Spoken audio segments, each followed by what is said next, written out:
السلام عليكم، صباح الخير. النهارده ان شاء الله هنبدا في شرح القوائم اللي موجوده معايا. فانا عندي دلوقتي زي ما الفيديو اللي فات اللي احنا اتكلمنا على ست صفحات اللي موجوده معانا، اللي احنا نقدر نشتغل على كل صفحه لوحدها. فالنهارده هنبدا في شرح الابلكيشن، البرامج اللي موجوده معايا. فعندي في البرامج اللي موجوده معايا في صفحتين، باكج 1 وباكج 2. باكج 1 فيها ست برامج، اللي هو في الاول سيرفي وستيك اوت وريسكشن وام ال ام والجوجو والاريا.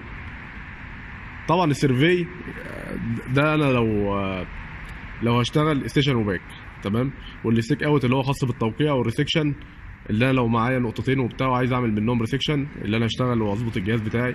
وبعد كده الام ال ام اللي انا لو عندي حاجه عايز اخد عرضها، فانا اقدر اشتغل بالام ال ام والجوجو والاريا. الاريا اللي انا لو عندي منطقه وعايز اعرف مساحتها قد ايه الداخليه، او المساحه من خلال 3 نقط او 4 نقط، اقدر اجيبها.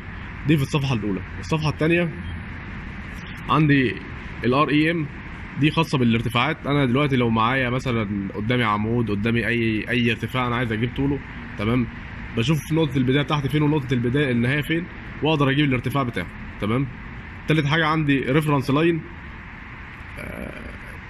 دي لو انا معايا نقطتين وعايز اخد منهم ريفرنس لاين، اقدر اشتغل عليه من نقطه البدايه بتاعته ونقطه النهايه، تمام. تالت حاجه معايا الريفرنس ارك. دلوقتي انا لو عايز اشتغل ارك معايا مثلا نقطتين ومعايا مركز النقطتين، اقدر اشتغل ارك زي ما انا عايز، تمام. واخر حاجه بقى دي برامج خاصه بالطرق، فهنبدا في شرحهم ان شاء الله المره الجايه باذن الله.